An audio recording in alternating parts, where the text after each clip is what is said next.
For more on that, we're now joined by Sergio Olmos, who is in Ukraine. Sergio, thank you for being with us. Has the UN Secretary General arrived in Ukraine?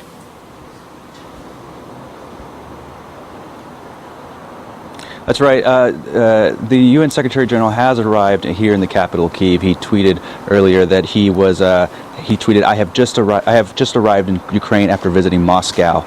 And so, Ukrainian officials weren't as, let's say, optimistic about the meeting with the UN Secretary General as they were with the U.S. officials who came here on the weekend, Secretary of State and Secretary of Defense. With this meeting, there's less optimism about what will come of it. Many officials have articulated a kind of skepticism that any kind of peace deal will be brokered. All right, so not much hope, but surely he is being well received. Is he going to meet President Zelenskyy? When would that happen?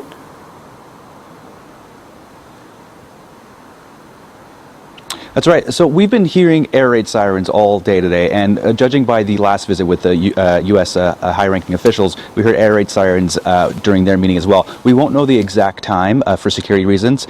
We will know after the meeting has concluded. We will be able to kind of get details of how that meeting took place. But right now, all we know is the Secretary General has arrived in the capital. It's expected he should be meeting with the Ukrainian president, and we will know more after that meeting concludes. So maybe the lack of optimism due to the fact that the war is escalating, even while Guterres is calling for peace. And a day after he met the president of Russia, Vladimir Putin, has been threatening nuclear war against anyone, he says, who may want to interfere with Ukraine. So is that why there's not much, not a sense that this could be a game changer at all?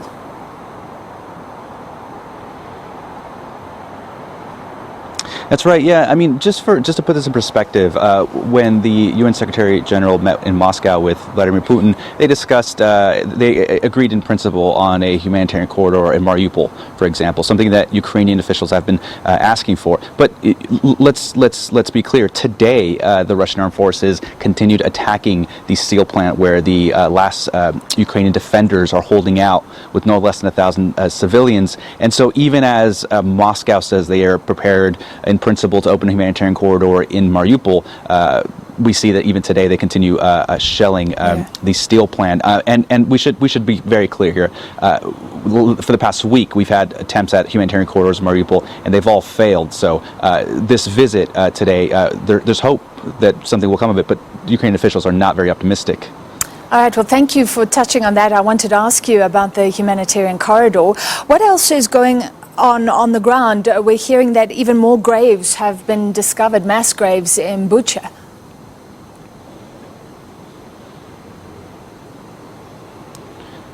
That's right. So where I'm standing in the capital, Kyiv, Bucha is not too far from here. Bucha is a suburb of the capital. I have myself seen some of the mass graves that were discovered a few weeks back. I also saw civilians that appear to be executed. I saw one person who was seemed to be blindfolded, and a gun seemed to have been put in his mouth, and he was shot laying on the ground. And so what we know about Bucha under the Russian occupation was that there were so many indiscriminate killings of civilians and what it looks like executions that